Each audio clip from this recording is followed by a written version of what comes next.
Just a week into the Trump administration, federal immigration operations took place in Austin Sunday, leading to the arrests of a dozen people. That's according to the Mexican consulate.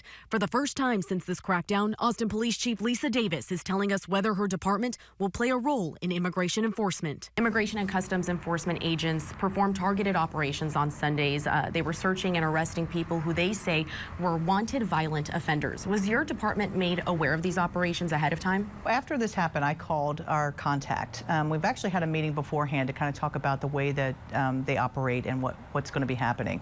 But I called and talked about it and was told that, yes, these were violent offenders. For now, immigration remains a federal issue and out of APD's jurisdiction. But should that change, Chief Davis says her priority remains keeping criminals out of her community. If the state or the federal administration gives cities the abilities to enforce immigration operations, will APD comply and enforce? When I'm looking at a violent offender, is a violent offender. I don't care, what the status is of them. I want violent offenders off the streets of this city. We have 520 officers for a city of 1 million people. That's what we have on patrol right now.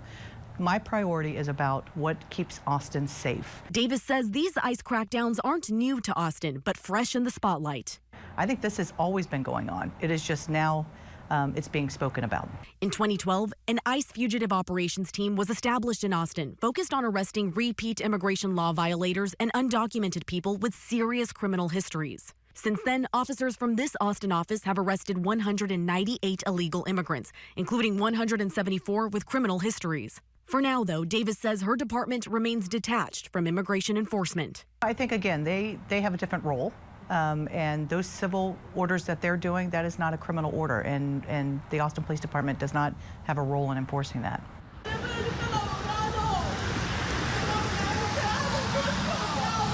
I'm calling our lawyer, and I love you so much. Those were the words Thalia Gutierrez yelled to her mom as she watched her walk onto a bus in shackles, surrounded by Immigration and Customs Enforcement officers. I just came to her house and picked her up and took her to this building right here. That building is the J.J. Pickle Federal Building in downtown Austin, where several ICE detainees have been held since operations in the city on Sunday. CBS Austin cameras captured the moment around 20 detainees were ushered out of the building by ICE officers and put onto a bus.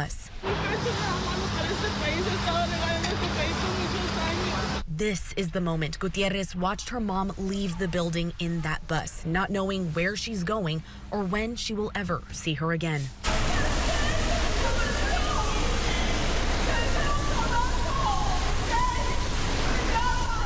I don't even know where she's gonna be at. They haven't given me any information, nothing about my mom. Federal and local officials confirmed to CBS Austin these targeted ICE raids were only resulting in the arrests of immigrants who have committed violent crimes. I called and talked about it and was told that, yes, these were violent offenders. But CBS Austin ran the criminal history on Thalia's mom, Tatiana Bonito Luna, and found several nonviolent charges out of Williamson County. In 2020, she was charged with felony possession of marijuana and cocaine, and in 2024, she was charged with failure to report injury in a traffic accident, meaning leaving the scene of a crash, which is a Class C misdemeanor. But the president has said that, of course, the illegal criminal drug dealers, the rapists, the murderers, absolutely, those should be the priority of ICE. An NBC investigation found nearly half of the 1,200 migrants detained across the country Sunday don't have criminal records. A lot of people are suffering, and I don't believe it's only my mom. I believe it's 100 more people over there.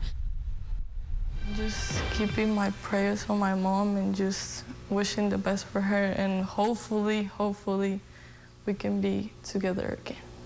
If God let us be together again. CBS Austin continues to follow the journey of a woman detained by ICE officials in Austin who was then put on a bus and taken away as her daughter watched in tears.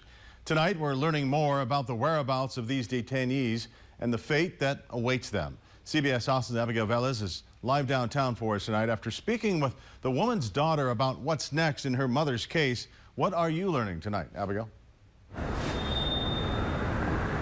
Well, her daughter Thalia tells me she's doing absolutely everything she can to help her mom.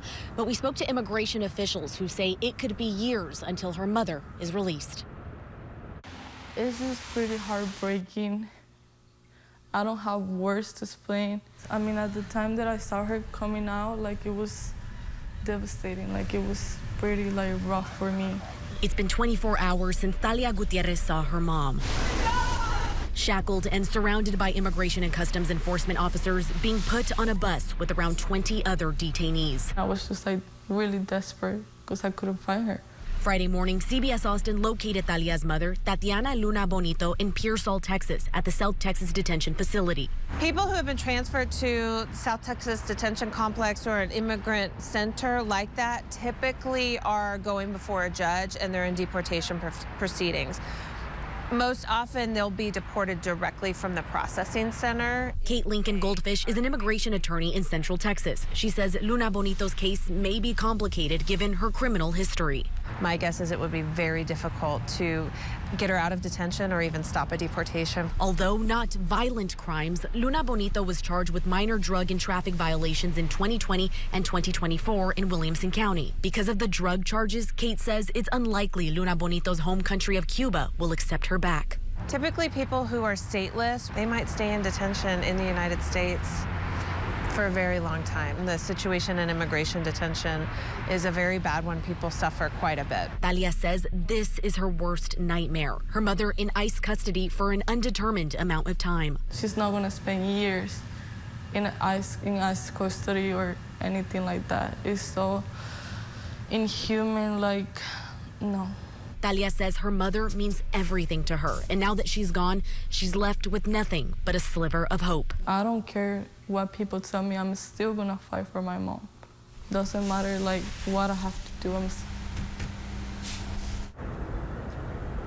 Now, Talia tells us her mom has been diagnosed with COVID while in ICE custody today, and she has been sent to quarantine. After that, her immigration proceedings will get underway. Until she sees a judge, it's undetermined or uncertain if she will face deportation. Reporting live in downtown Austin, Abigail Velez, CBS Austin News.